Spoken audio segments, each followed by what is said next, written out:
This is the Overton Pod. Hello, Canthan. Hello, John. I vaguely remember you from a couple of months back. Do you vaguely? We're unfortunately down to once a month at this point. With a bit of luck, yeah, let's just try and push for another one. Yeah, in a couple of weeks we'll do our twice a week. It's been difficult to get studio time and coordinate calendars. So we are working on it. Apologies. I know 12 of you like to listen and watch the show, so for those who do, we apologize. And for everyone else, well, you don't even know we exist, so no big deal. Well, I had complaints last time around that the show was too short. And 2 hours and 15 minutes. 2 hours and 20 minutes. And people said, damn, the conversation was just getting interesting at this point. Oh, really? No, I thought we needed to cut you off. I know when you start going off at a tangent, then I feel like we're going to start talking about very random stuff. We might need to stop. What do you want to get into this week? I've got a couple of things I'd like to talk about. Well, I think it's, I would really like to offer a toast to celebrate because it is 3 years this week since Elon Musk walked into Twitter headquarters carrying a sink. Yes. And said, let that sink in. Let that sink in. Yeah. And can you imagine just what a trail of dominoes that simple act has unleashed since that day? It's actually quite phenomenal. I think, look, I agree. I think that was a big turning point, so to speak.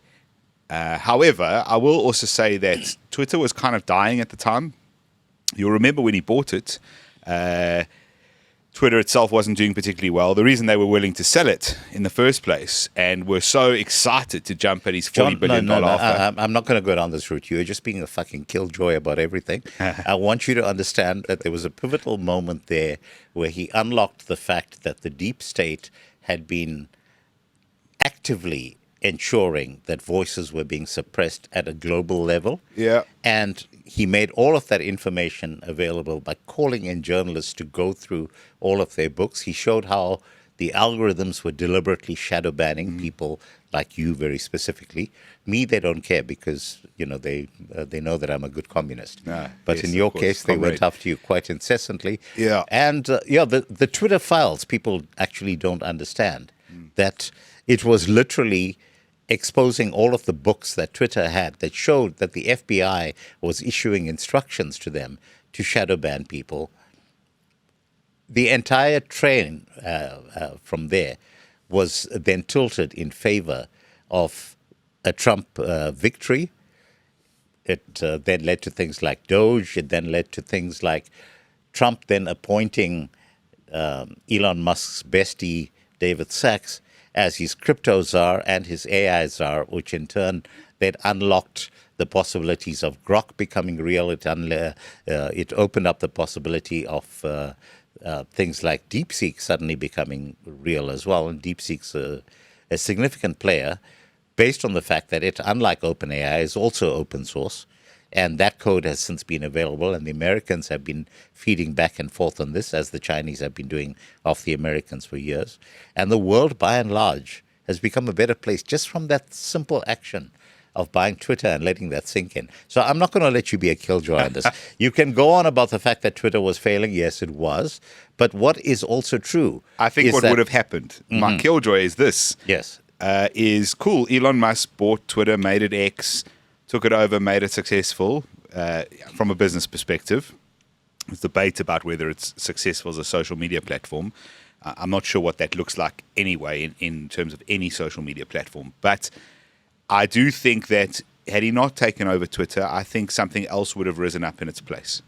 I think that there would have been a change, and I think there might still be. And in fact, for the younger generation, there already has been. They've moved on to other platforms. They're by and large on those platforms. Twitter is very much a space of essentially people probably from 35 upwards. It completely leaves the youth behind. They have no interest in X. And so we will have to see what comes next. So I don't take away all those things. And I think whether it had been Twitter becoming X, Elon doing what he did, or whether he had started something new or something new with enough momentum from all the suppression had been created, there would have had to be this change. But yes, I'm fine. I'm fine to celebrate the fact that he bought it. I think that you just don't want to give credit to Elon because you don't like Jews. Wow, that is that is a long way around it. No, I probably don't want to give credit to Elon because I don't like EVs, which is a topic I wanted to talk about, because I follow a lot of automotive content and journalism, and one of the journalists was complaining in the UK this week. He's going somewhere in Europe, I assume to do some sort of car test or whatever it is. He's going to park the car at the local airport. Didn't sound like it was one of the big ones, one of the smaller sort of airports in the UK. And the car he has currently is an electric vehicle. And he's bemoaning the fact that there's nowhere to park the car and leave it in plugged, because now when he comes back, it won't have enough juice potentially to get him home. And so he's kind of worried about this. And of course, my response to that is just drive a petrol car. Because, we've never had this problem before. And I find EVs to be fascinating in the sense that I've never seen in my lifetime a product that makes the experience of the user worse, but is, in theory, so popular. So I'm told that people love their EVs, and I'm sure they do. I'm sure once, when you drive one, I've been in an electric vehicle. I've driven an electric vehicle. They've got their charms.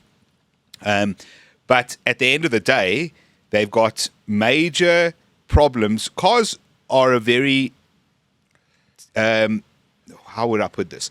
Cars are a very useful piece of machinery and tool for getting between places reliably.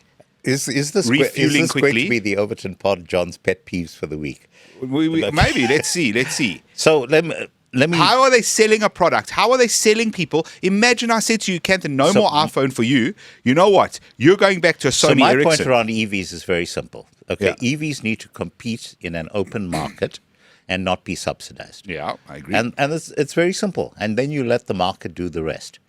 All of these smoke and mirrors things that governments end up putting up in terms of trying to promote EVs make absolutely no sense to me. On the other hand, given the opportunity to have a Tesla Roadster tomorrow, would I absolutely pounce upon it and ensure that I only drove that for the rest of my life? Probably.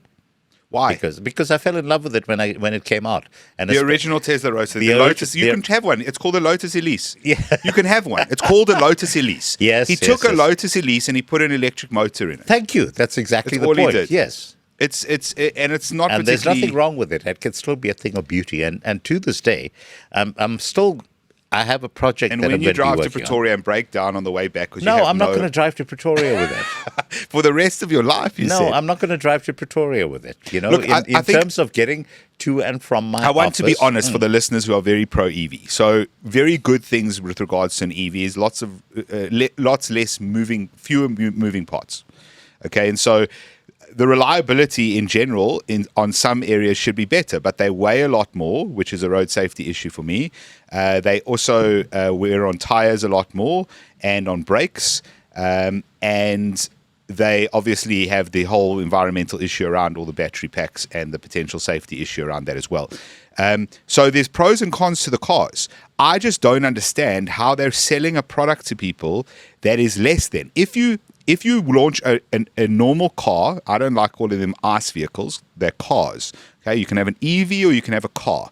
Now, a car, when you bring out a new one, when one of the marques launches a new version of their car, they have to make it slightly better than the other one. If a competing brand launches, they have to make it slightly better. So if you were to launch a car in competition to a Mercedes SUV, then you would say, all right, this Mercedes SUV can do 1,000 kilometers on a tank.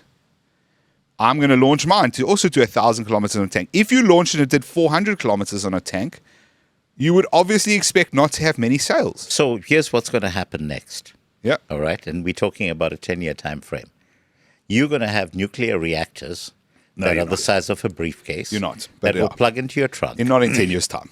Absolutely. Not in 10 years' time. And I will put good money on it. You'll be dead. So In 10 years' time. I hope not. But like, it's easy. I mean, like, look, the reality is that, and this is something I do want to get into, so let's maybe leave the EV topic as a nice way to springboard into it, which is the idea that things are now suddenly moving faster, or the whole system is breaking apart and it's all going to be great.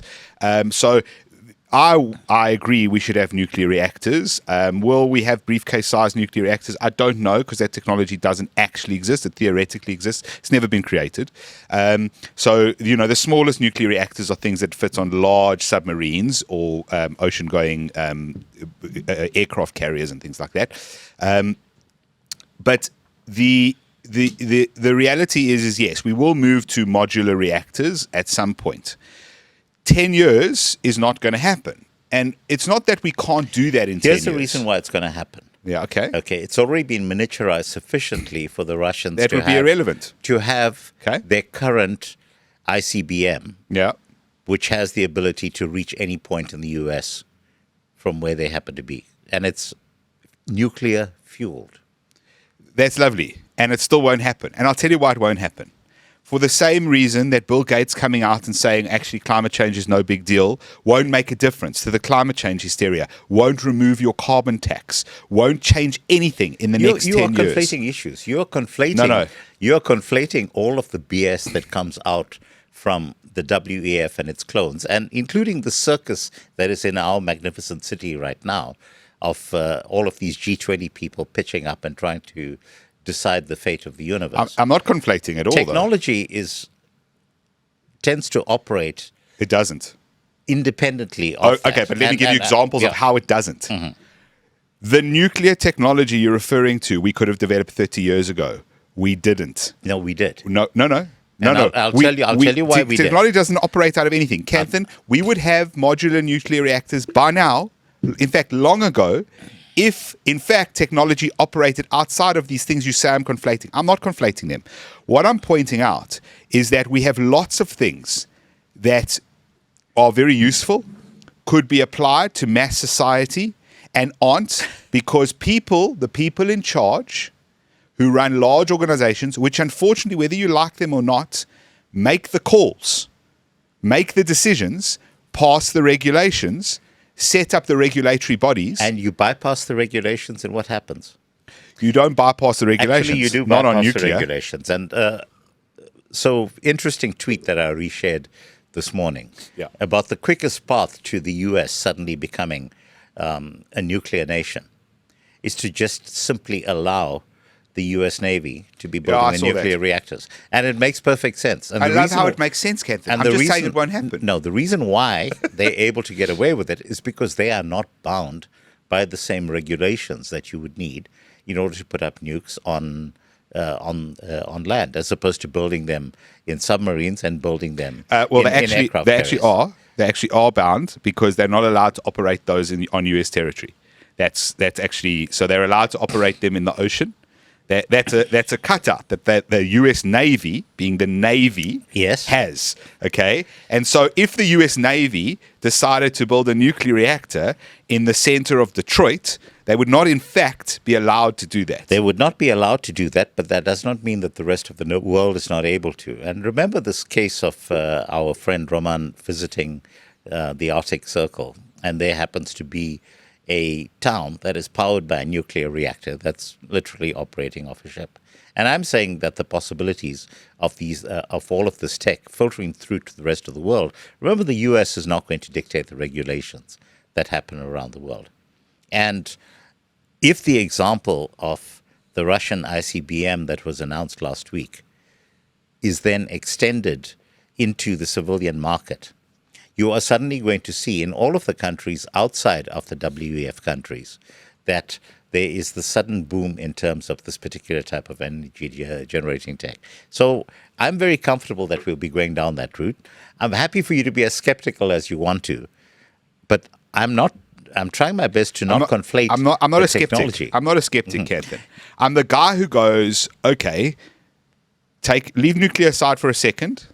And I don't know why you've picked nuclear, because it's the hardest one to make a case for, because we've had the technology for 70 years. Understand, we've had virtually unlimited energy access for 70 years. If you understand about what that would mean for a civilization and how it would propel humanity beyond anything we can imagine, then you can understand what we've left on the sort of on the floor, just sitting there for no reason. We've had that technology for 70 years. We've enhanced the technology inside laboratories that are carefully monitored, etc. But we've never been allowed to express it to the rest of the world. And in fact, Russia ain't going to do it either, because the IAEA is a UN body, and the IAEA controls all of this, and Russia has signed up to that.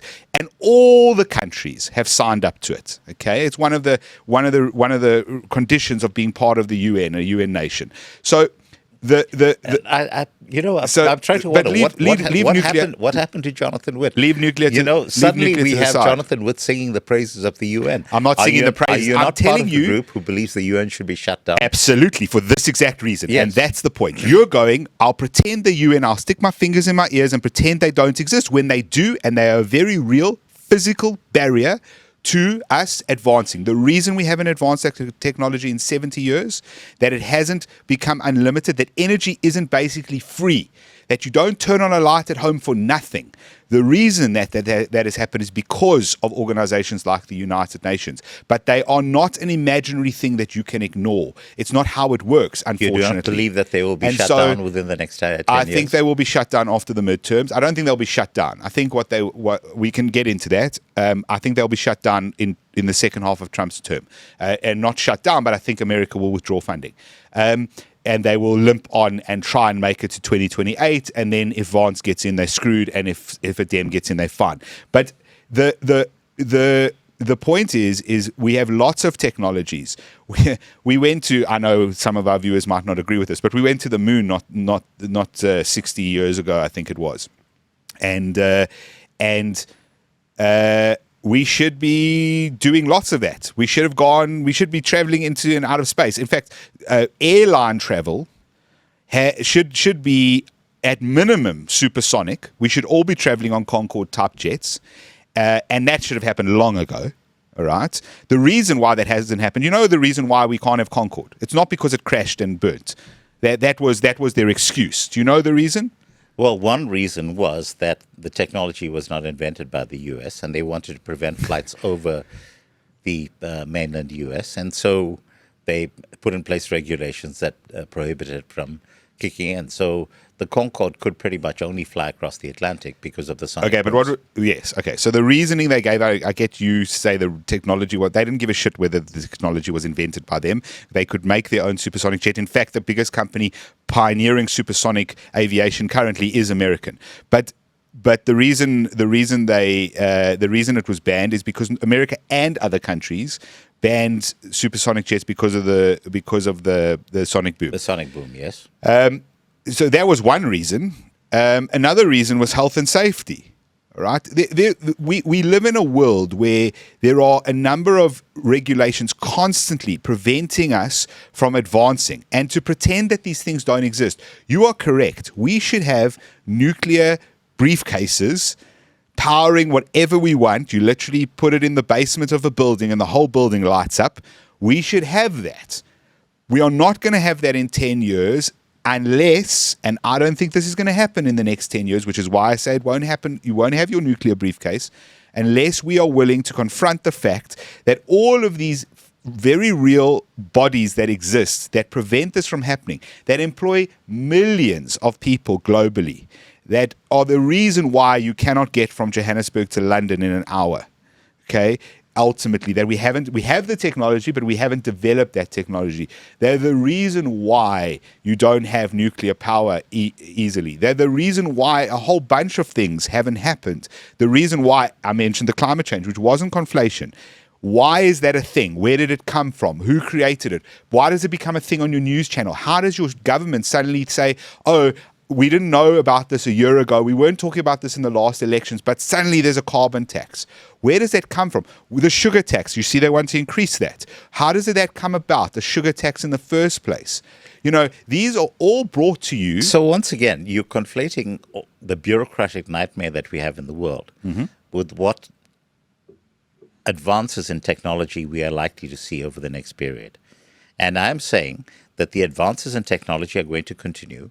Whether they get deployed is going to be a matter for the bureaucrats.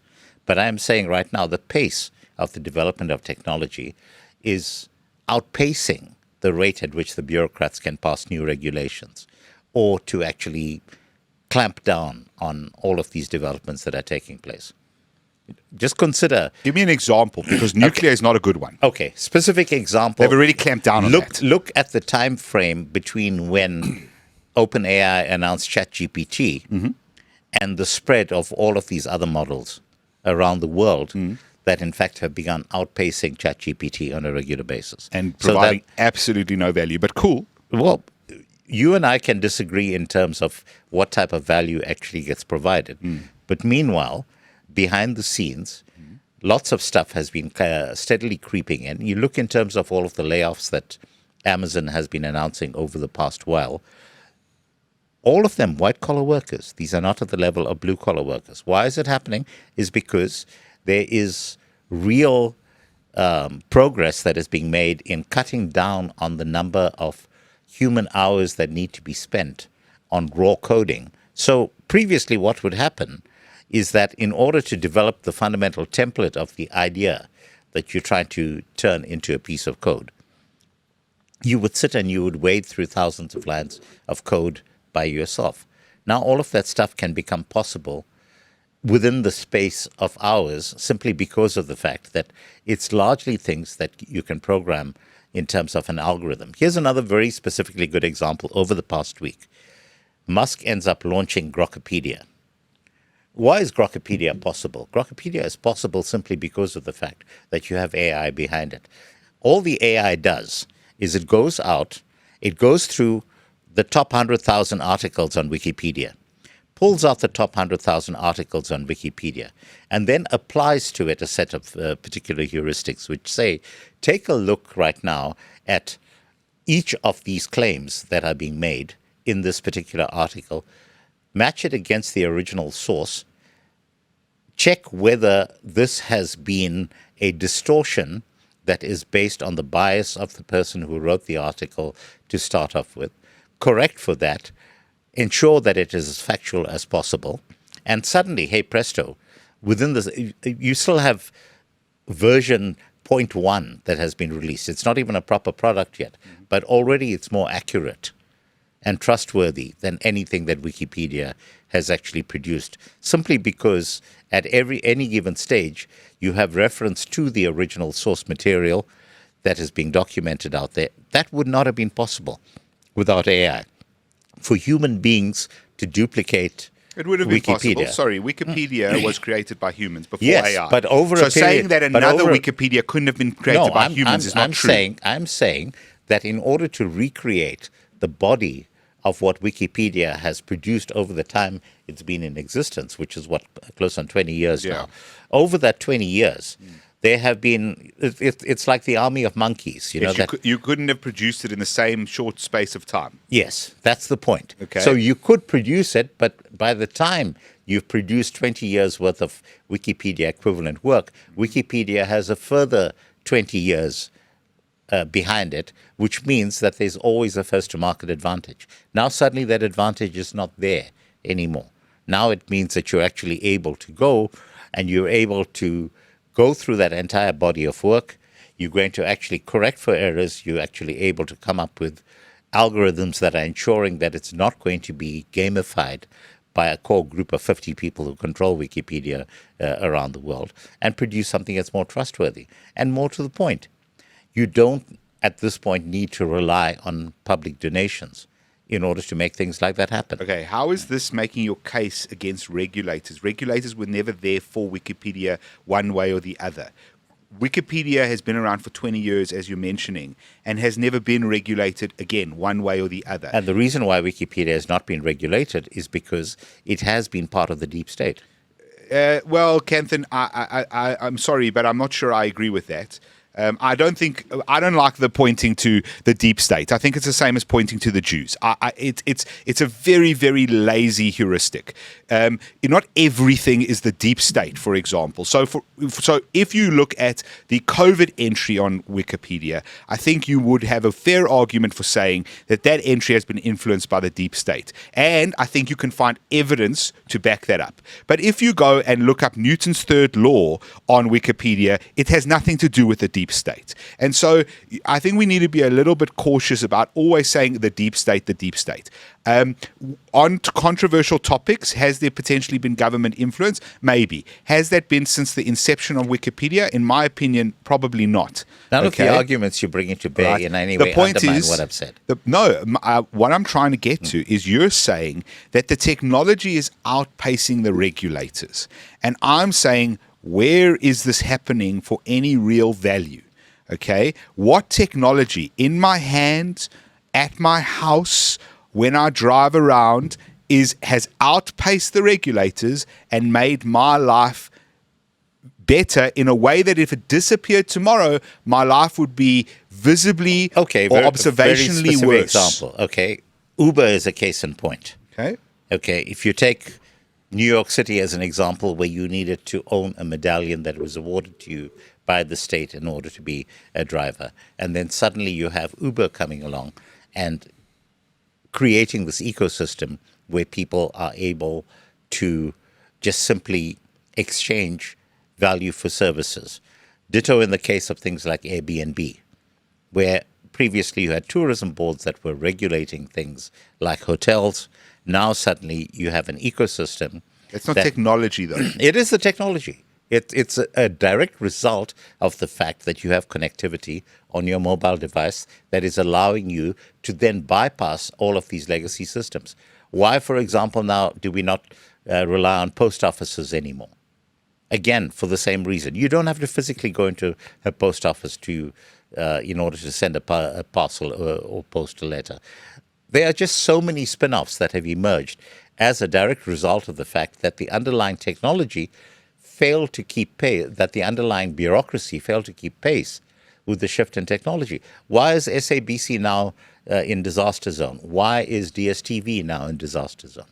Again, it's all because of the fact that the tech that was layered on top of it outpaced You are giving me examples other than the post office. You are giving me examples of private companies operating in private industry, which, yes, is regulated to the point that all business is regulated, but we're just offering a service that the government was not particularly interested or disinterested in. They were only interested in the way they are in plumbing or in every other business. Because of the changes in technology. I agree with that, but I'm saying to you, each time there's a shift in technology. Where is the regulatory breaking? Okay, so you have said we will have these briefcase nuclear-powered entities in the next 10 years because the technology will ignore the regulators. Okay, and I've asked for an example of where our technology has ignored the regulators. Okay, ignored the regulator, not the regulations haven't been there. Okay, ignored the regulators. So one example. Yeah. Okay, 3D printed firearms. Yeah. That's it. I'll just give you that as an example. 3D printed firearms. Cool. Happening.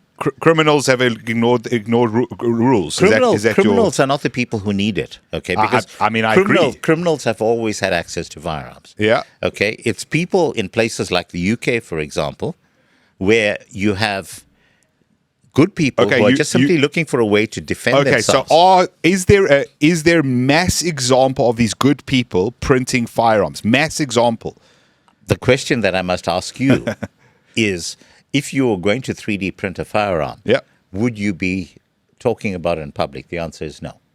Yeah, correct. But if I needed to, because you're talking about these good people who are surrounded by violence and need a firearm. For example, they're on a train and a madman has started stabbing people. I know impossible to think of in a city like London, would never happen. But let's say it did happen, and But one of these good people, hold on, they were British citizens, because one of these good people, of course they were British citizens, one of these good people has gone and printed a firearm to protect themselves, and there's a proliferation, because you're telling me that this is a thing that's actually a thing. It's not like one random guy in his shed has made a printed gun. It's a general thing that's happening. You will not carry it in public. Oh, so it's only for home use. It's not for the guy stabbing you on the train. Correct. Okay. However, but we've had no examples of someone using it at their home. Zero. That you have found out about so far. No, you would have. Come on, Captain. I mean, the deep state, as you referred to it, would have wanted you to know that someone illegally printed a firearm, and then they would springboard off that to make new rules about printing firearms, even new rules on top of the rules they already have. What I'm saying is that you can make as many rules as you want to about 3D printing of firearms. How do you regulate it without shutting down 3D printers in their entirety? You can't. That's my point, John. I mean, I generally agree with you.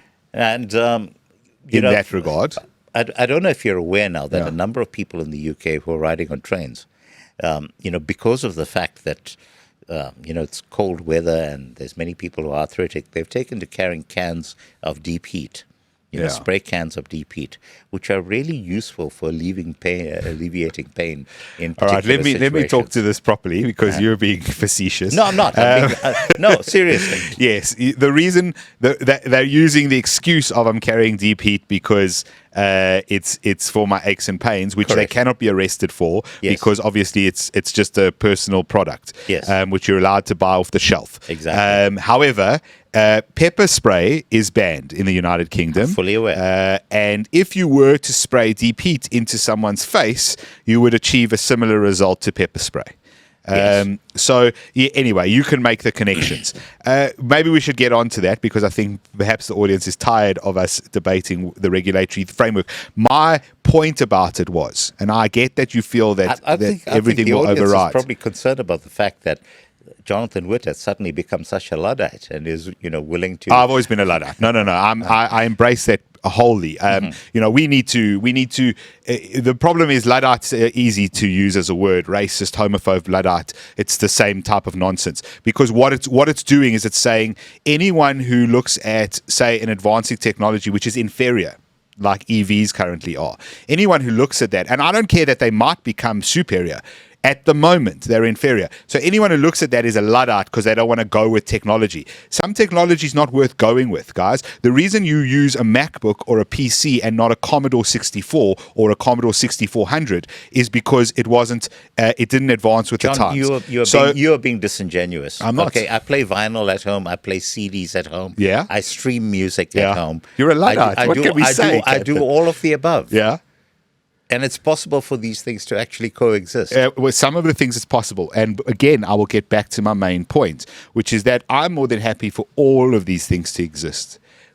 It doesn't matter in which realm we're speaking of, whether it's your CDs and your vinyls and your streamed music, or whether it's coal, solar, and nuclear energy. I don't really care. What I'm saying is I am very concerned about large organizations which control everything. And you can see the freak out when they lose the control of one of those large organizations, being the presidency of the United States. All right. The fact that large organizations control things, and that we are constantly being throttled as humanity in terms of how we move forward, in terms of how we use this technology and our ability to use this technology, in terms of keeping us behind. Okay, so I'm not actually a Luddite. I'm saying that these organizations are making sure, for example, that wind turbines, windmills, we abandoned windmills in the 1900s because they didn't work as well as the new things we had created. The fact that we now have windmills dotting landscapes, usually magnificent landscapes because they're often by the ocean, the fact that that is happening has nothing to do with the fact that I'm a Luddite and someone who's very pro-windmills isn't a Luddite. In fact, we've embraced an inferior technology. And why have we done that? We've done that because of subsidies, once again. From which organizations, Canthan? the organizations don't matter. I'm saying you eliminate the subsidies and you allow... can't eliminate the subsidies because the subsidies don't happen on their own. The subsidies happen because the bigger organizations say we're going to embrace this inferior technology, which they then sell as an advanced technology, which it isn't, which they then put rules on the actual advanced technology that you can't use, and you have to use the subservient technology or the lower level technology, and then they say, okay, in order to make it happen, we want you governments to push it, and then the subsidies happen. You're very angry at all of these organizations today. Yes, because you seem to want to avoid talking about them. No, I'm of the view that these organizations are currently in their death knell, and I'm very happy for it to continue down this path. Kanthan, we have the G20 happening in this city. And nobody gives a shit other than the people in power in this country right now. That may or may not be true, but what I will say is this.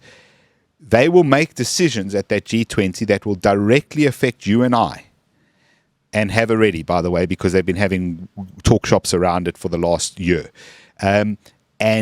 And they will make decisions. And in fact, Cyril accepted more money 2 weeks ago in relation to the G20, but also in ongoing relation to his EU business with regards to renewables. The reality is that these things will directly affect us. And I see no death knells. I see nothing dying. I see conflict for the first time. I see conflict between the US, for example, and the UN. I see that conflict. I see the potential argument between how NATO should function and how it has been functioning going on. I see that conflict. I see people being more vocal about the World Economic Forum over the last 5 years. But I don't see any of those organizations dying. WEF still has its conference in Davos every year, has had its conference in Davos every year, and the same people, nobody stops going. This is the thing. A death knell in the WEF, for example, would be this next time they have it would be the last time they had 400 jets show up, and this time there's only 100. And Bill Gates isn't there. And one of the Soros representatives isn't there. And when that starts happening, then you can talk about a death knell. But unfortunately, my concern is that these organizations are massive. I met my cousin from the UK a few months back. She came here for a bit, and is she also a journalist? No, she's a doctor, but she. You see what I did there? Yeah, I see what you did there. But she was telling me that she met up with someone before we went for dinner, and she had been met up with a friend before then. And I said, what's the story with your friend? Oh, no, my friend's actually from the UK, but is here at the moment out on business. And what business was that? That business was that friend is involved with one of the non-profits in the UK. And that non-profit was coming here to have meetings with our government officials and officials from other governments with regards to the G20, to discuss climate change and their combating of climate change. Okay, that's probably hundreds of people that came out for that circle jerk.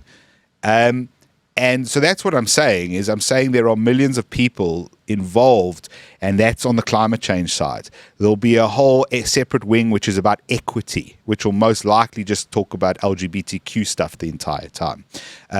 There'll be a whole nother thing on safer cities, which they'll dub it, something to that effect. And that'll actually be about 20-minute cities and keeping people within certain cordons and denying them access to cars, for example, because those are bad for people and the environment.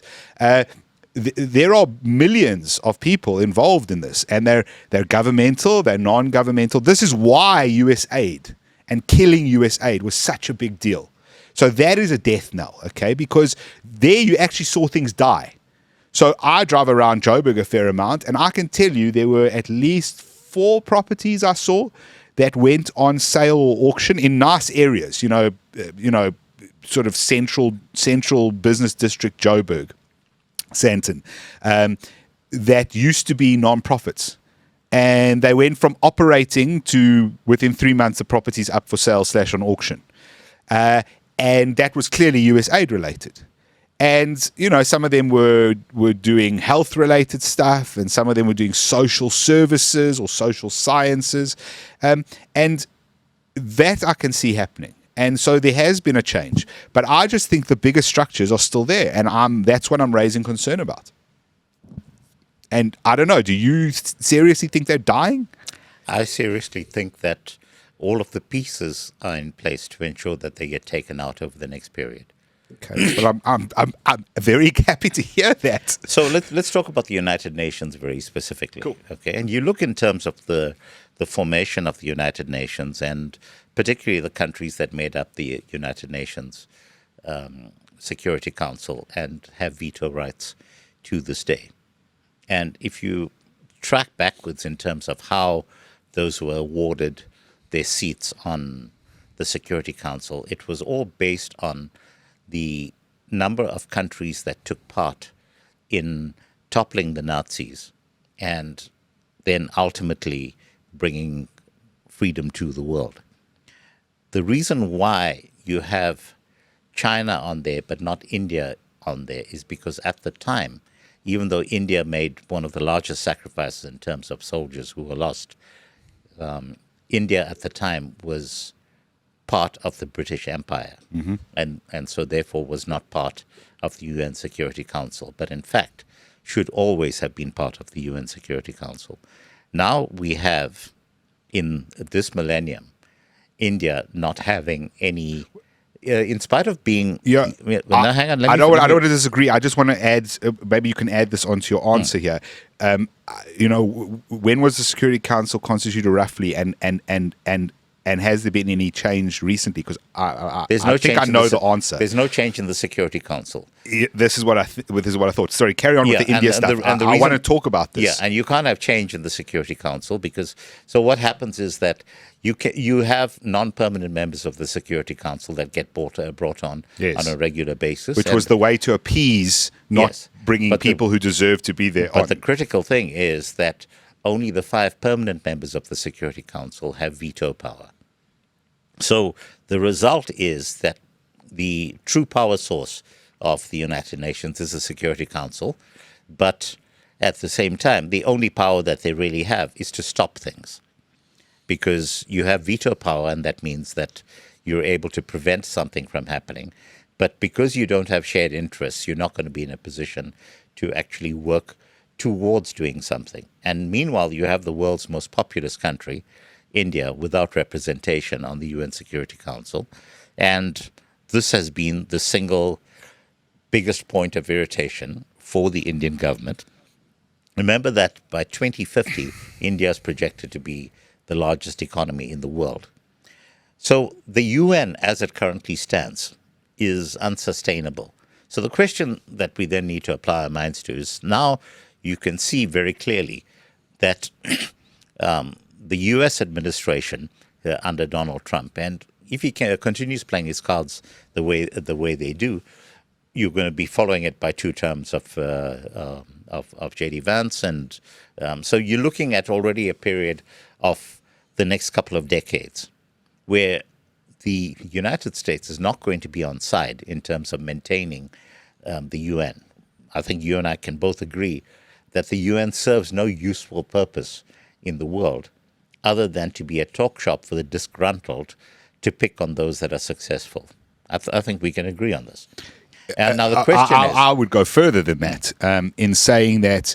So I would go further in saying that and I think I've said it before on this show, but the UN was doomed from when it started, because the League of Nations was essentially the allies from World War II. And the idea was that those nations had similar views in morality. So essentially the idea of the West and how the original concept of the liberal West, I don't mean it in what that term has come to mean now, but the original concept of individual freedom, government for the people, by the people, etc. That idea was what the League of Nations was, nations that generally agreed with those principles. Yes, there would have been some differences because there was Europe and US and etc., but essentially that was there. When they formed the United Nations, they then said, well, we want to have the whole world sitting in one place. And the problem you had with that is that you had to allow very bad people or very bad representatives of nations to sit there and be equals in a room to people who they were obviously not equals to. So I am very clear on this. When Iran sits in the General Assembly with the United States, they are not equals. That is not an equal. I'm not saying as peoples. I'm saying as representatives of countries. They're not equals. The United States is clearly a better country as in terms of its government than Iran is. What you're referring to with the Security Council is an even more complicating factor, because what they said was, we realize that putting good people and bad people into a General Assembly is not the best idea. So what we'll do is we'll have a Security Council that makes all the big decisions, the war decisions, the waving our finger as an organization at other countries' decisions. And that would have been fine if they'd left the Security Council as the League of Nations. But they didn't do that. They included Russia and China. So you must understand, this is 1945. So I think that's when the Security Council was constituted. So they had to include Russia and China because they were literally carving up the world. I understand, but what you had a country like the United States and the United Kingdom, both who were champions of Western civilization. You know, America, the UK, who was hell-bent on stopping Hitler. America, who originally wasn't, but once they were attacked, went all in on that and on that project, and on the project just in general of stopping any kind of bad, what they viewed as evil across the world. So they went after Hitler, they were going after the Russians, they were going after the Japanese. And then what you did was you sat in a room and you said, well, we're going to put these Western liberal nations to sit on a committee with communists to decide what's best for the world. That was never a good idea and was never going to work. I would suggest that the reason India isn't allowed into that room, except as a sort of temporary member on occasion, is really because they know which way India would pull the balance. But there isn't a balance. You see, this is the point around the Security Council. Yes. So the Security Council exerts power in terms of what is allowed to be tabled at their meetings. So, in other words, if either Russia or China is tabling something, is in charge of the Security Council for that month, they will allow a resolution to be brought to the table. For example, looking at what's a good neutral example that doesn't apply to the rest of the power blocks. Yeah, it's something like territory of a new island that's formed from a volcanic chain in the Pacific or something like that. So far from anyone's land. Something like that. Yeah. So you get to decide, as you know, whoever is chairing the Security Council gets to decide what resolutions get brought to the table. So if a resolution is not brought to the table, it cannot be voted upon. So Russia, for example, calls for an emergency meeting of the Security Council to discuss matters arising from the war in Ukraine. It is up to whoever is sitting in charge of the Security Council in terms of whether it gets brought to the table at all. And thereafter, if something is brought to the table, and then it gets brought to the vote, and then what usually happens at that point is that one or more people on that council will then veto it. So it's very rare these days that you will find all 5 members of the Security Council agreeing to a shared resolution. One example of where they did was around the decision to implement a no-fly zone over Libya, and look how that turned out. Yes, very, very poorly. Yes, as an example. So, but the basic point that I'm getting at, and I think you and I can agree on this, is that the UN is fundamentally a dysfunctional body that doesn't serve any useful purpose right now in terms of providing actual solutions to the human race, in terms of resolving conflicts, whether it's in terms of overall progress, whether it's in terms of underlying economic or health issues. I agree. What if we steel man it a little bit, though? Because, I want it gone. Right. Completely. But the question is, what do you replace it with? So this is what people might say. So let's steel man it currently and say, some people will argue and say, look, they agree. It's not ideal that you have, Afghanistan, Iran, Sudan. We had Saudi Arabia as the champion of women's rights. Sure, and we've had the Human Rights Council, I think, has had Iran on it as its chair multiple times. So, you've got these kinds of nations, we all agree do things that are, but I'm picking real, bad examples. So let's say, you agree that Sudan, Afghanistan, and Iran, for example, it's not ideal that they're sitting in the same room as the United States, Sweden, and Holland, right?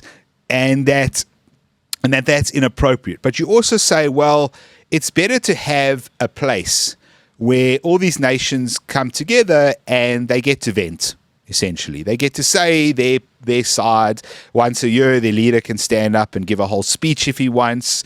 They can raise issues that are important to them as countries. And so, in a way, it acts as kind of this depressurization system where if there's internal conflict inside a country where Iran goes, we really hate Israel, right? They can go to the United Nations and tell everyone that they really hate Israel and why, and try to convince people of that.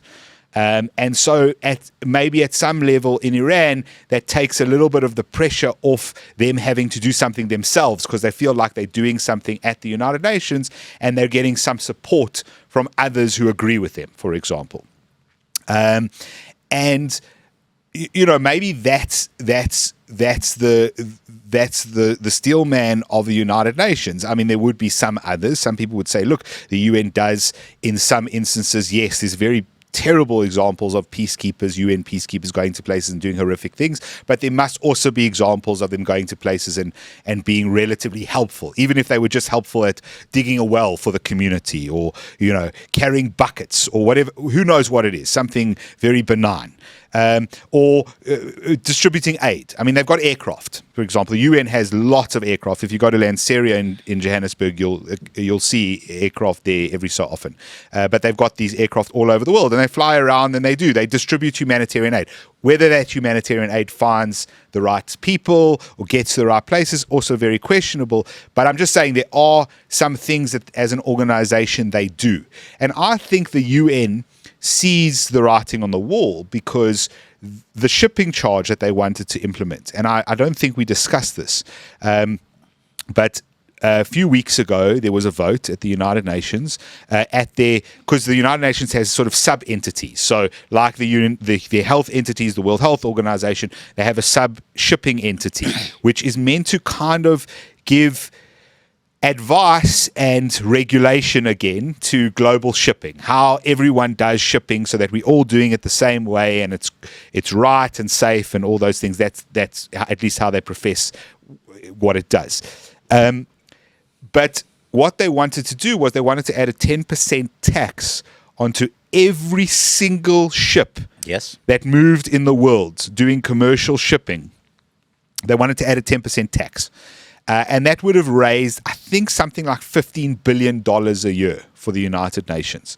Now, realize they have no actual right to do this. Yes, correct. But they would have done it and people would have gone along with it. That thing I was talking about these organizations being so big and just creating rules that the governments just go, okay, no problem. Anthony Albanese in Australia is not going to go, no, we're not going to pay that. He'll go, yeah, all right, 10%. Yes, but all of the landlocked countries are going to be saying, sure, go for it. Yeah. But the problem is, of course, is that whether you're landlocked or not landlocked, all the products are going to go up by 10% because that's how that works. And what happened subsequently was that the Trump administration picked up on this, and Trump basically said this will not happen. But as far as I know, the vote was locked in. It was it hadn't been voted on yet, but it was a done deal. And apparently the Trump administration spent the weekend before phoning more than 70 countries and either threatening them or just telling them you will not vote for this. And the resolution failed. It's up again, I think, next year or the year after. They're going to try and vote for it again. But I think that's the UN trying to make sure that they've got safety. So if we lose the US as a funder, we've got some funds coming in from elsewhere. You know, if we suddenly have a revolt in terms of countries funding this, we can self-sustain and then become essentially a global government, our own entity, because we're getting tax money. And that's the only thing that makes a government stand on its own 2 feet, is they steal from you to be able to fund themselves. And so I think it's very, very interesting, maybe then to throw forward now to your question, which is, okay, we're saying we don't want the UN. I would abolish it tomorrow and scatter it to the winds. What comes after? What do you think comes after? Nothing? Can the world have nothing? Are we at a stage where you can pick up a cell phone to almost anyone? You can communicate openly to almost anyone. It'd be very difficult to have a Cuban Missile Crisis today, right? It'd be quite hard to do that because the channels seem to be much more open. And even if they weren't open, some general on a submarine could get onto his X and post something. Okay. So does something need to follow? Does it matter? And by and large, my feeling is that it doesn't matter. Okay. And, you're increasingly going to have scenarios of bilateral deals that take place within the great powers. And everyone else is going to depend on whether or not they get swept into the particular orbit of one or the other of the great powers.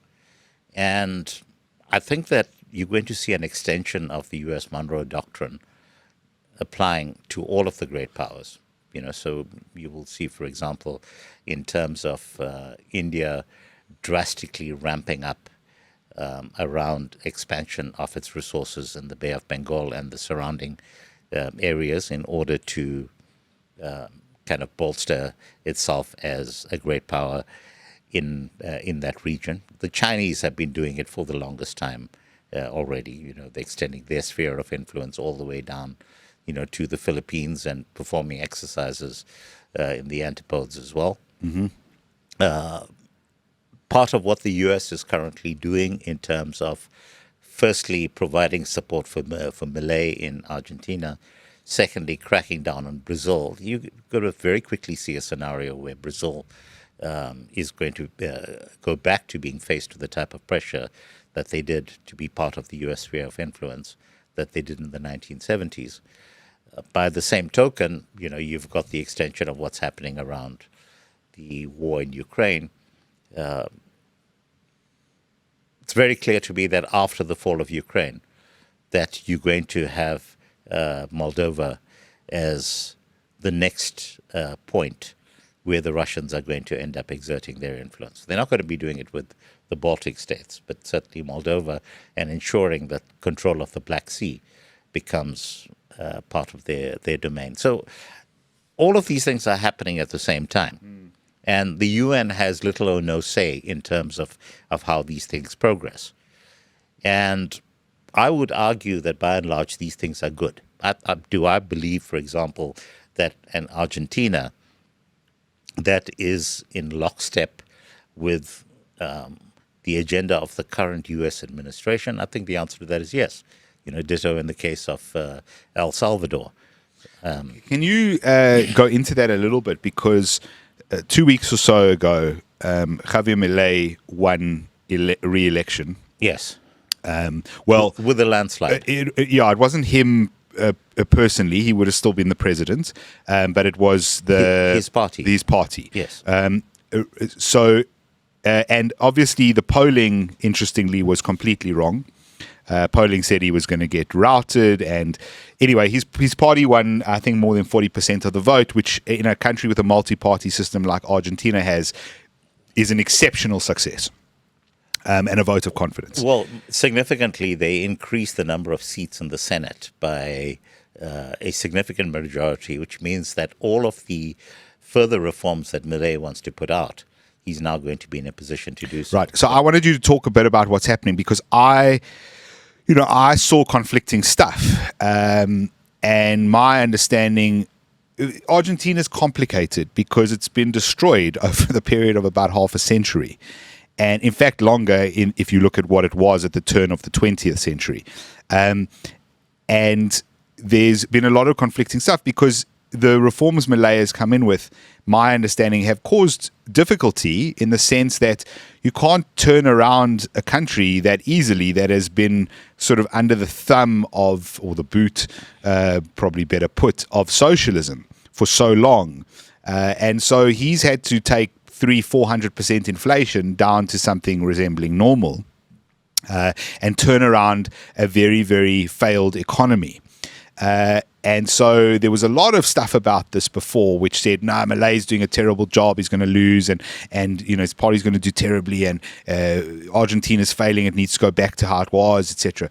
Can you speak a bit more to that? Because I know you were paying a lot of attention to it. Yeah, so it was one of those annoying situations where I ended up doing a fairly detailed breakdown in terms of why everyone in the world is wrong in terms of what's happening in Argentina. And so there were a couple of narratives that they were playing themselves out concurrently. And the single biggest narrative is that Milei is failing and the U.S. is rushing in with a bailout to try and keep him in power. So the first thing to recognize is that it wasn't a bailout. It was a currency swap. That was the $40 billion he got from the States. 20 billion. 20 billion. Yeah, so it was a 20 billion, and it wasn't him getting 20 billion from the States. It was the U.S. saying, we're going to give you dollar liquidity. So here, at current exchange rates, is 20 billion US dollars, and you are giving us the equivalent in Argentinian currency. And this is something that happens all the time. Now, the reason why I say it happens all the time is because the UK pound and the euro they don't exist. Now, let me tell you why they don't exist. It's because the exchange rate of the UK pound is set by the United States based on currency swaps that take place between the UK and the Fed. Okay. And if you don't have those currency swaps, there is effectively nothing that is truly backing the UK currency. And Liz Truss found this out the hard way, because when Liz Truss tried to underwrite, to rip out the underlying economic framework of how the United Kingdom operates, and all of the UK banks got together and they said, "Oh no, this is not going to happen." Yeah. And all it required was for the Fed to halt the currency swaps and crash the pound. Now, consider, let's take the euro. The euro is an even better example. Now, you know that every single currency around the world is fundamentally a promise to pay on behalf of the country that issues that currency. Correct. So what that means Which is... it never used to be. It used to be the gold standard. So it was linked to the country, but it was linked to actual gold in a vault. It used to be linked to actual gold. But no, it's no longer the case. Yeah. But fundamentally what it means is that because each country issues its own currency, the value ends up being determined based on the fact that you can always take that currency and exchange it for goods that are produced by that particular country. And so there's an incentive on the part of the country that's issuing the currency to ensure that they are playing by particular rules. Zimbabwe found this out the hard way when they decided to print money, and the bottom ends up falling out of its market because, ultimately, I have South African rands, and I know that I can buy stuff in South Africa, making use of those rands. The euro is not backed by a country. The euro is a collective promise that's entirely amorphous, and the exchange rate of the euro is kept in place entirely because of the fact that, again, the US does currency swaps with the euro to maintain it at whatever rate it happens to be. So the situation right now, to take it back to Milei, is all the US did was to say, you, like the UK and Europe, are part of our sphere of influence. And as such, because you are part of our sphere of influence, we are going to bring you into the circle and to protect your currency from runs on your currency. Because remember, one of the side effects of what Milei was doing is that suddenly the stock market was booming, the economy was booming, and the result was that people said, hey, there's an election coming up. What if Milei loses? So let me take my money out of the country as quickly as I possibly can, just on the off chance that if he actually ends up losing. And the end result of that is that you will have a tanking of your currency, because it's like a run on the bank. If everyone suddenly decides at the same time they're going to be pulling out their money, the end result is that the bank is going to go under. And so Trump stepped in and he provided the safety net in the form of currency swaps, which basically meant that if there were people trying to take dollars in sufficient quantities out of the country, there was enough of a dollar reserve for the Argentinians to be able to pay. And of course, just like the Liz Truss example, people who don't like Milei may very well try to do that to make Milei and his government look Correct, bad. exactly. Okay, because to be right. clear, what happened with Liz Truss is that there was a coup Yes. by the Bank of England. Absolutely Okay, right. and Liz Truss was deposed by a coup. Correct. And it was never reported as that, but that is exactly what happened. And potentially the greatest leader the UK has never had was Liz Truss, because she Yes. was going to come in and really reform things and change the fundamentals, which would have created some instability for a period of time, but in the long term would have been very good for the country. Very much a Margaret Thatcher type of scenario. Yes. And but let's just go back to Milei and you know what I was talking about. The entire concept of the Monroe Doctrine is in terms of the U.S.'s sphere of influence, which is why a Cuban Missile Crisis situation cannot be tolerated. That is the U.S.'s red line, that, you will not come and threaten us in our backyard. And let's be very clear that Venezuela is very much considered by the U.S. to be part of that backyard. Mm-hmm. And I know there's lots of feelings in terms of Maduro. Do I think that the guy is corrupt and needs to be taken out? Absolutely. I've been very clear of that, watching the decline of Venezuela for the longest period. But all of these exercises that are now currently taking place, you're not going to have a scenario where Trump is going to actively declare war against. I think I want to make a point about this, which is, and I've seen this in groups that I'm on, in discussions and stuff I'm not involved in that sort of happen online between factions, where people say, Trump has moved a carrier group to not far from the coast of South America. So essentially he can launch an Iraq war, sort of strike against Venezuela, which, if you remember, shock and awe, is not insignificant. But I want to, the argument has been people seem to be unable to be nuanced on war. And this has happened recently in the last 10 years, I would say, where the understanding of foreign policy is very surface level. So it's either boots on the ground in Iraq / Afghanistan / the Middle East for the next 20 years, or it's isolationist. We pretend that country doesn't exist. We don't send anything in the area. We don't argue with them. We just ignore them. They ignore us. If they do a bad thing, we maybe release a little press statement, and that's it. And I'm going to say that there's a lot of space in between. And Donald Trump has shown that. And he's probably the leader in the last, since Vietnam, he's probably the leader that has shown that the best out of anyone since then, in the sense that you, as a superpower like the United States, and in my opinion, the only superpower, because as a military superpower, they are,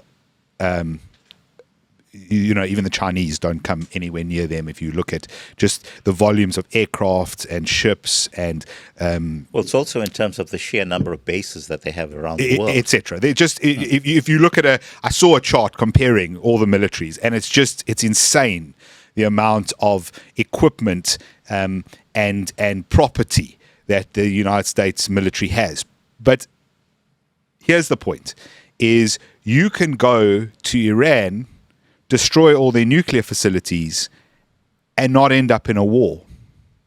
You can launch a missile strike as he did on a Syrian base and not end up in a war. There are ways to do this. So I know in the last couple of weeks, people have said there was obviously the Middle East stuff that happened, and Trump sort of dubbed himself and was dubbed, I suppose, as a peacemaker and all this stuff. I don't really follow the PR too much. I'm not interested in that.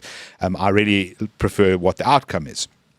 However, he's threatened the Venezuelans, Maduro specifically and directly, and he's now threatened the Islamists who are in Nigeria killing Christians. And some people have said, you see, he's very pro-war. He's starting new wars in new places we've never been at war with. And I'm going to say to people, you need to be able to be nuanced, because blowing up a whole bunch of drug dens and factories in Venezuela, which I think is what's going to happen, potentially targeting government officials in Venezuela, which may happen, and pressuring the Maduro government by doing that, even setting fire to one of his oil refineries, for example, is not the same as putting 10 battalions on the ground. It's very different. And the same goes for Nigeria. If he goes and he drone strikes a whole bunch of Islamists in Nigeria to try and protect Christians who are being slaughtered there, I think 30,000 in the last year or so who have been killed. And the images out of there are horrific. I mean, I saw some stuff posted which I really was horrific. It was October 7th type stuff. And that is not the same as starting a war. I'm sorry, it's not a full-scale war. And so there's nuance to be had. And it's that concept of peace through strength. You need to decide, do you want to be passive always, no matter what you face in the world? Or are you willing to be aggressive? And most people understand this on a personal level. There's a certain amount of aggression that you would have if someone had road rage against you and you had your family in the car. There's a certain amount of aggression that you would have if someone was outside your house breaking in or was already inside your house. This is very understandable to the average person, and you have to be able to understand it on a foreign policy level as well. So I think that's interesting in terms of what's coming up in Venezuela and potentially Nigeria as well. So yeah, would I like to see a scenario where Maduro goes? Yes, very much so. I think that the world will end up being a better place in exactly the same way as I think that Iran without the Ayatollahs will be a much better place. Isn't it the how that occurs? Yes. Because we've had this regime change that has ended bad in Libya, for example. We can all agree. Yes, I thought Muammar Gaddafi was a bad guy. I don't think he was a good guy. In exactly the same way that Saddam Hussein was a bad guy. Correct. So the question is how you get rid of those oaks. But the question is, and again, I'd like to draw a distinction between, the likes of the Ayatollahs and Maduro versus the likes of a Saddam Hussein, who are more likely to consider to be a benevolent despot. In the sense that the country is certainly better off without him, with him, than it would be allowing all of these factions to, basically be let loose upon the land. Yeah, and you have a warlord situation. Yes, and Somalia has been that for the longest time now. Libya is that as well. Yeah, and Libya has now gotten to that point as well. And people fail to understand, to a large extent, that is the case in Nigeria as well. Now, Nigeria, in fact, should never have existed in the current shape that it has. But it's kind of like South Africa. These are borders that were arbitrarily drawn up in the wake of colonial division of the continent. And so using the DRC as a very specific example, one of the reasons why the DRC has always been in that state of conflict is because of the fact that part of the country, in fact, should have been the territory of Rwanda. Part of Rwanda should have been part of the territory of Burundi. These were all borders that were drawn up that completely failed to take into account historical tribal lands based on particular cultures. And if only they had been drawn up along those lines, a lot of these conflicts that take place at a regional level would not, in fact, be happening. I mean, I hear that. I've been thinking about this recently because this is commonly used as a South African trope. You know, South Africa should be 4, 5, 6, 7, 8 different countries, 11, 12 perhaps, maybe a country for the deaf as well, you know. And we should all be divided up. And I go, okay, I get it. But I then look at other places, South America as an example. And I'm sure that there are parts of Brazil that Argentina has claimed to somewhere along the way. Or, you know, parts of Bolivia that Venezuela may have claimed to, or whatever it is. I don't know the geography well enough. What I'm saying is we don't get these arguments out of other territories. Europe is a similar thing. So let me give you an example of where it works. Yes. All right. So take India as a case in point. Now, but India is a proper federal state. So, in fact, every individual state that is a component of India, by and large, is defined on the basis of culture. So there's Tamil Nadu, which is where some of my ancestors come from, where it is a Tamil culture and everyone speaks Tamil. Right next to it is a state called Karnataka, where everyone speaks Kannada. North of Tamil Nadu is Andhra Pradesh, where everyone speaks Telugu.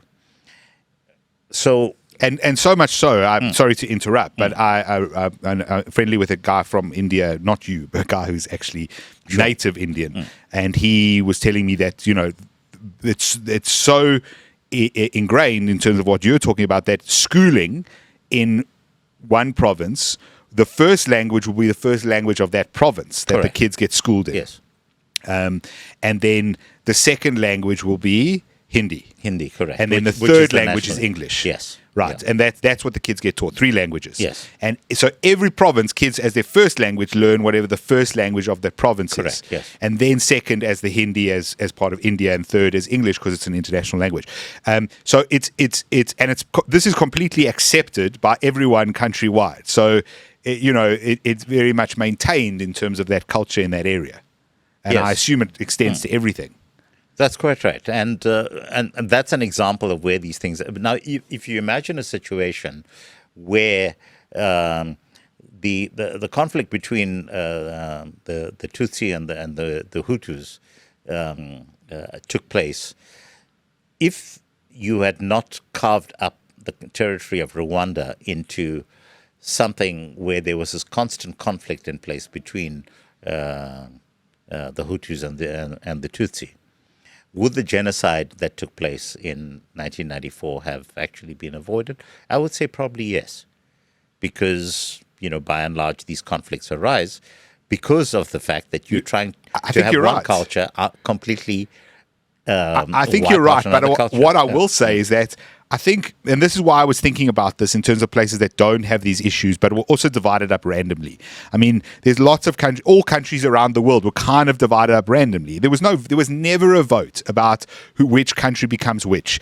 The closest you get to that is actually what Germany ended up being post World War II, which was kind of put to a vote of other countries. Was never put to a vote of the people, yes, but was put to a vote of other countries. Okay, we've conquered Germany now. What remains Germany? What ends up as France and Belgium, and all of that. But I would say yes, the genocide never happens, but you probably have 2 countries that are at war with each other forever. And so I just it seems to me that at some point, like how many generations down? Yes, India's got the provinces, but if you go to any of those provinces, you ask, what are you? They will all tell you I'm Indian. Correct. Okay, they will not tell you I'm whatever state person, whatever. I wouldn't. The states, I can't pronounce some of them, and then to make the Ian or whatever on the end of it to make whatever that citizen is. They won't tell you that. If you say where are you from, they will proudly tell you where they're from. And so what I'm getting at is how many generations down, for example, in South Africa, how many generations down is it going to take? Someone's ancestors have been South African by the definition of the South African country that was formed in 1911 or whatever. How many generations down would it be before people go, I'm South African, my background is Zulu, Afrikaans, Sotho. Well, I would argue that up until the middle of the Mbeki era, we were there. we were there, and we were singing from that hymn sheet simply because of the fact that we viewed ourselves as South African first.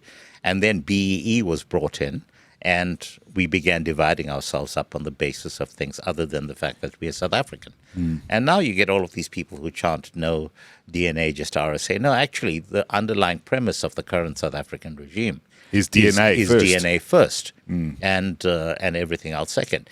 So unless you can get to that point of having a common vision, and you'll only get to that point of the common vision if your own culture is not being threatened. And this is the fact that people actually don't get their heads around. So the entire conflict that's happening in Ukraine goes back to the fact that the entire eastern part of Ukraine is Russian-speaking. The majority of them are Russian-speaking. Did they at the time see themselves as Russian? No. They saw themselves as Ukrainian. Yeah. But did they want to be educated in Russian? Yes. Did they want to continue espousing Russian culture? Yes. Would they have taken up arms to fight on behalf of Ukraine? Yes, at the time. But then you had Zelensky come in on a promise of uniting the country. And the first thing he does is he outlaws the use of Russian as a medium of instruction. He goes about deliberately targeting everyone who speaks the Russian language. And you consider that this guy himself, his mother tongue is Russian. But, he went through this process of systematically undermining everything that gives coherence to the culture of particular citizens. And as soon as you start threatening primarily the language, which is the core of, every culture, and it's the reason why right now we have the situation in our country where people are trying to undermine Afrikaans. What you are doing is you're threatening the very existence of that culture by threatening the language. So if you have a scenario where you're able to map out a framework where everyone is able to coexist and you have those rights actually protected, then you are going to have social cohesion. Russia's another very good example of a country where if you drill down into very specific areas, they have very distinct cultures. So there are parts of Russia that are overwhelmingly Jewish, and they exist very happily within a larger Russian framework. You have Chechnya, which is overwhelmingly Islamic. But yet, you go to any of those territories, and first and foremost, those people identify as Russian. It used to be the case in the United States. Now you have these new religions and these new cultures, that's basically democratic socialists on the one hand, and I don't know what you want to call them on the other hand. Well, that's an interesting. Yeah, carry on. Sorry, but let's. I don't know how much time we've got left because we're. Well, I do want to talk to some things. Let's talk quickly about the fact that you've just mentioned American Democratic Socialists. Well, I just wanted to just touch on one thing very briefly in terms of the question that you asked earlier, and there's so much detail in it that I'll just refer people to go and look at it. On my website, I had a piece called Thoughts on the Ukraine and Israel Conflicts. And the premise that I said was most of us react emotionally to war. We want to discuss it in terms of good and evil. We want to declare who are the good guys and who are the bad guys. And we want referees to enforce rules. And then I make 3 points, which is war is not a football match. War is a very rational act, and the object of war is to win. And then I go on to talk about Clausewitz, who says war is a continuation of policy by other means. It's when diplomacy fails, basically. Well, but it's also an important part of diplomacy. So it's actually diplomacy is necessary while war is going on, far more so than when war is not Which speaks happening. to the exact point I'm making about Trump going after Maduro. Exactly. If he goes and bombs a whole bunch of things in Venezuela, no troops on the ground, just a couple of bombs lobbed, and then Maduro goes, okay, what do you want? I'll stop the fentanyl, for example. Exactly, yes. And I'll have a free and fair election. So again, if you look in terms of the agreement that was reached between Trump and Xi over the past week, and there were critical concessions that were made on the part of the Chinese. The primary win for the Trump administration is that a lot of the drugs that are precursors to the chain by which fentanyl gets made, the Chinese are now going to effectively be putting stops onto that to prevent the manufacturing chain from getting access to critical materials in the pipeline that then allow the fentanyl to flow into the U.S. So that's a huge win. They've reached agreement again in terms of the return of the flow of rare earth elements from China into the U.S. and specifically there's a lifting in terms of the restrictions that were put very specifically on some companies. In turn, Trump has agreed to lift restrictions on particular pieces of semiconductor chains making their way across to China. But remember that none of this would have been possible if not for the fact that Trump was willing to go to economic war with China, in spite of the destruction that would accrue to both economies. Yeah. It was necessary to have that show of strength in order. And I actually think there's more coming, because I was watching Scott Bessent over the weekend, and he was saying, look, it's important for America to get out from underneath China, essentially, economically speaking. Yes. And there's still more work to be done, is what he said. So Bessent makes a very important point that you must, that trade with China is good, but dependence on China is bad. And I think that that's a good rule of thumb to work with, that if there's the potential that the entire premise of the way in which you run your country is going to be completely undermined by a country suddenly deciding to shut off a particular supply chain, then you're going to be in trouble. And one of the reasons why the U.S. is not able to suddenly ramp up on its generational capacity in terms of simply producing more gas turbines, which would be the quickest way to bring more energy power to market, is that you don't have access to large enough magnets in order to produce the generators, because China has dominated has that effectively sphere. dominated that. We're seeing something similar in our country, based on the fact that China basically has been flooding our country with cheap steel, which means that the likes of Max Steel, not Max Steel, ArcelorMittal, and so forth. It becomes unsustainable to a large extent. Now, what should have happened is that South Africa should have been slapping tariffs on imported Chinese steel in order to ensure the survivability of South African steel, because in order for a country to survive as a long-term industrial power, you need to control the supply chains. Exhibit A in this case now is Germany, which is, is imploding at a dizzy rate, and there's no end in sight. So let's go back to you and. There's three things two big topics I want to talk about, but we can be brief on the one. I think New York is about to get its first openly socialist, because he's a member of the... Call him a communist. But he is a communist, yes, and he's also an Islamist, which is a hilarious combination, because I can tell you which one of those he will choose when the two come into conflict. It's very clear which one he will pick. But they're about to get their first communist Islamist mayor, which 25 years after 9/11 is just under 25 years, is just almost unbelievable. Also, for a city like New York to have a communist mayor, which it's essentially the financial capital of the world, is just mad. I don't think it's going to keep that title for very long, because I think there's going to be a flight of business, and the corporate sector is just going to relocate.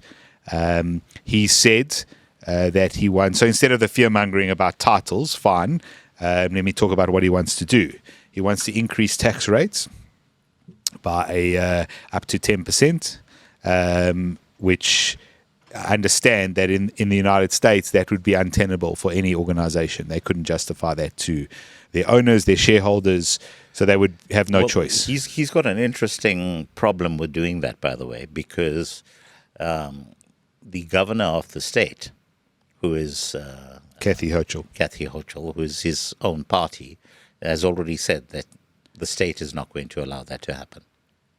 Yeah, we will see though, because the problem is that cities can pass like ordinances. Well, they can do sales taxes, for They example. can do sales taxes, but they can also pass rules around property, for example. They could say Manhattan Island, now we've increased the property taxes by 20%, for example. And you could do absolutely nothing as the state to stop that. So I think that's a big worry, just in terms of what makes New York, New York. It's going to be fun, John. So I'm going to get to this. Yeah. And then, of course, he wants to give free public transport to anyone who can't afford it, including the homeless, drug addicts, etc., which has already been a problem in the States with people. So in New York, they used to, if you jumped the rail at a subway, you didn't pay. You used to be arrested. The cops would be there and they would arrest you. Now they don't do anything about it. They sort of decriminalized it quite a while back. And so the subway has completely disintegrated in terms of a safe place to be. And so that's only going to get worse. He wants to do grocery stores that are city owned. It's just a Stalin playbook, essentially. So it's going to be terrible. But this is my point. They deserve it. They deserve it because the average New Yorker refuses to vote for a Republican. So it doesn't matter who's on the ticket. They refuse to vote for him. For the record, I don't like the Republican on the ticket, but he would be better than Mamdani. And they allow their radicals to control their city. And that's happened across many cities in the United States. We know what that feels like in South Africa, because that's what happens in Johannesburg. We have the worst people running the city and have had the worst people running the city for 20 years. And the results are obvious. So New York is going to get what they deserve. And good luck to them. And hopefully a lesson will be learned. Because unfortunately what often happens is you get into this socialism death loop, which is Mamdani comes in, he screws everything up, and then even more radical, if that's possible, but an even more openly radical person comes in and people go, you see, Mamdani didn't try socialism hard enough. You've seen that in places like Brazil, for example, Argentina before, Malay. South Africa is essentially the ANC doing that on repeat. Yep. We just need a socialism harder. Doubling down on failed policies. Tripling, quadrupling down. Let's see what happens with that. It's going to be very interesting. I really do hope the Trump administration leaves him alone. I don't want a situation where people go, oh, he would have worked. It would have been great if, the Trump administration didn't interfere. I hope they let him be and let him screw it up. Last thing I want to talk about is Madlanga Commission, which I haven't been paying too much attention to, but I know you would have. And also obviously the Police Commission of Inquiry that was done. And before I throw it to you, I just want to say that my feeling is that anything the government wants you to see, any commission that the government says, cool, we want you to have access to this. We want to show you all of this. We're going to put it on the news channel every day. It's all that's going to be. That's all you're going to see is this commission. I'm very suspicious of. Thank you. Yes. But you can carry on. As am I. Because, if you look across all of our media right now and social media, all of the sound bites that are coming out of Madlanga are dominating the entire thing. Meanwhile, we know that the president has had a meeting to discuss the state of affairs over the past couple of days. No, in fact, it was last night, wasn't it? What are we on today? The third? Today's we're on the the fifth. Fourth. Yeah, so it was on fourth. the... Yeah. So anyway, on the evening of the 3rd, and, he's had a meeting to basically map out the future of the country. And I think that what's happening is that behind the scenes, there are all of these machinations that are taking place that are going to come up with a blueprint for where South Africa is going to go. That is basically going to see... The Madlanga Commission has shown us that democracy in our current state is unsustainable. And what are we now going to replace it with that is going to ensure that things are going to work? So are we going to have a permanent GNU that kicks in as the default model for how South Africa gets run.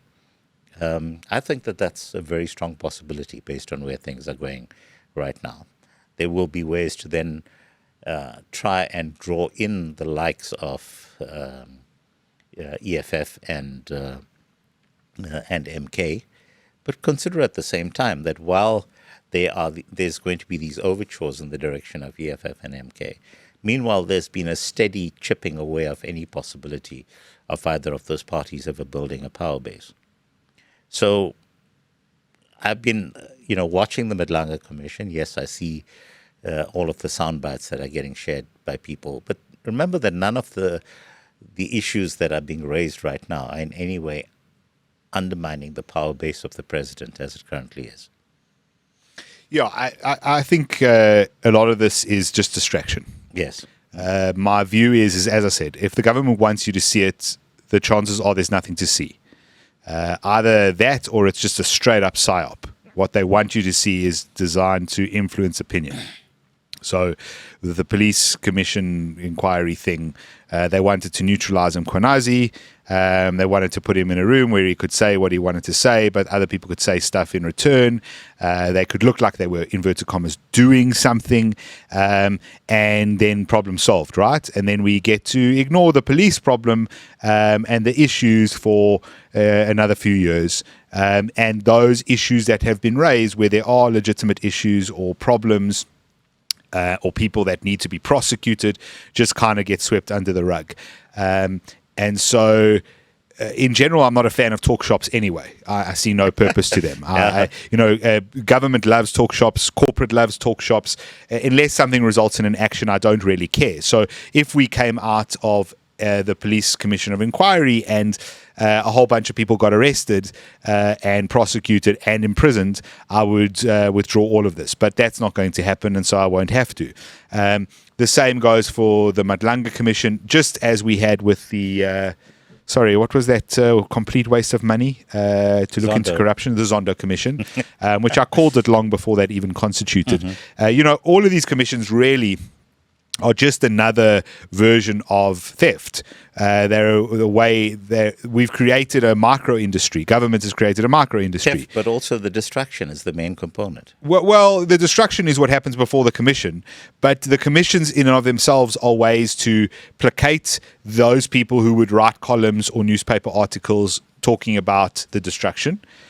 Yes, we had the corruption. Distraction as opposed to distraction. Yeah. Yes. No, exactly. So that's exactly what they'll do with the commissions is those people then go to say, yes, the Guptas did this really bad thing, and Zuma was in bed with them, and so was the whole government, and this is what happened, and who got paid bribes. But look, we did a talk shop, and so problem solved. It's all done. It's all sorted. We spoke about it, and you've been told since you were a child, you mustn't fight. You mustn't punish. You must rather just talk, Kenthan. And we talk our feelings out. And so we've got a whole bunch of adults who grew up like that and think that talking your feelings out actually solves problems. And so that's what they do. But it's a micro industry, as I say. So they say there's going to be a commission. Well, you've got to have a location for the commission that you've got to pay for. That's usually owned by a caterer. Then you've also got to have catering for the commission, also usually a caterer, definitely BE. You've got to have microphones and sound equipment and sound engineers, etc. You've got to have TV people. You've got to have transport to and from. You've got to have hotels for the people that don't live nearby. You've got to do all of this stuff, and that all involves tenders. And those tenders all involve corruption. And so really you are having a commission of inquiry on some level of corruption, using corruption to try and inquire about the corruption. It is insane. And I, frankly, have no interest in any of it, which is why I started by saying, look, I haven't really been paying much attention. Same here.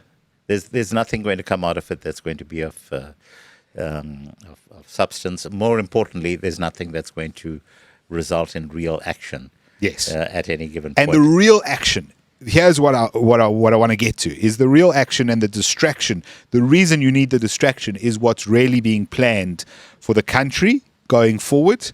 what you're talking about in terms of the power balance and those dynamics. What happens in 2029?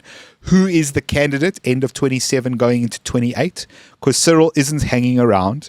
He's going to anoint probably his brother-in-law. Damn, man, I forget his name. Billionaire Patrice. He's going to probably anoint Patrice. Except Patrice has already stepped forward and protested that no, he's not going to be available. Yeah, I don't really care about their protests. But that's part so of the, modest, Kenton. That's part of the build-up. Okay. Yeah. Can we talk very briefly about Peter Kriel? Oh, I don't want to give this man airtime. No, you see, what I find fascinating, okay, this is a 21-year-old who's never held a job in his life. Well, he has a job. He's a grifter. And he's the keynote speaker at the Black Business Council. It's very insulting to black people, actually. You know, I think if there's every successful black business person out there. Of which there are thousands. Yes. Yeah. Sure. You know, whom I can engage with on a regular basis. Absolutely. And, you know, who've actually built, you know, solid, dependable businesses. Absolutely. You know, some of them, you know, listed around the world, and they fly beneath the radar. And I don't get this. What is it? The China Black Business Council. And something like that. And you have a 21-year-old. Yeah, but it's look, he's a race grifter, right? He's one of. It's the same as these 44 Afrikaners, The question, or whatever it was, who wrote that letter. You see, so he's South Africa's equivalent of Greta Thunberg. You have to find out who is behind bringing him to the forefront. Correct. And you need to follow the paper trail. Exactly what I said on my last show. Who's paying for this? Uh-huh. You know, how did this person get you? Yes. You know, how did this happen? I mean, this happened over the weekend. That letter gets written about not in my name. A whole bunch of Afrikaners saying that no, there's no problem. No Afrikaners are persecuted in any way in South Africa, and everybody's fine, and we all sing Kumbaya, and I don't know, have like bras by rainbows or something. And then you've got to look at that and go, hold on a second. A letter written by a whole bunch of people disputing obvious facts. That seems weird. Same as when there was that letter about the 50 intelligence operatives who said that the Biden laptop was Russian disinformation. Yes. Whenever you see something collective like that, you have to question and go, okay, it's quite hard to get collectives together. Like, it actually is difficult to get individuals, loud individuals, in a room to all agree on something, right? You can, even amongst your friends, you get 5 of your best mates together and all try agree on something. Completely benign. The hottest woman in the world at the moment, or, you know, what car you think is the best car to drive, or you can't get consensus on that. Now you got 40 people in a room and you manage them to write a letter together and they all agree on the same principle of this Afrikaans notion of safety. And so you've got to look at that and go, how did this come to be? And why did it get reported in the media? And why did a government who's very non-responsive and generally takes weeks to respond to anything, if ever, suddenly respond to that within 24 hours? And why did that all happen? And it comes out, actually, the reason that all happened is because it came from the government in the first place. And it's an entire psyop. It's amazing. And News 24 reports on the original letter, but then doesn't report on the subsequent discovery that the letter was originally drafted by the government themselves. And it's just so obvious. I mean, that these organizations have any credibility left is fascinating to me. And it can only be because people are misinformed or just not informed. Well, just a pro tip to people out there who are coming up with these psyops. I think that Sydney Sweeney is a far more attractive psyop than Peter Kriel. Just saying. Yeah, Sydney Sweeney is an attractive. I don't know that she's a psyop. She's just an attractive woman. I'll give her that. But maybe we should end it there before we devolve into something else. Happy to leave it there. Happy to leave it there. All right, good. Thank you, Kanthan, as always. And thank you to everyone who's been listening or watching. We, as always, can be found on YouTube, on your favorite podcast apps. Please share, like, subscribe, all those things. And we will catch you next time. Cheers. Bye.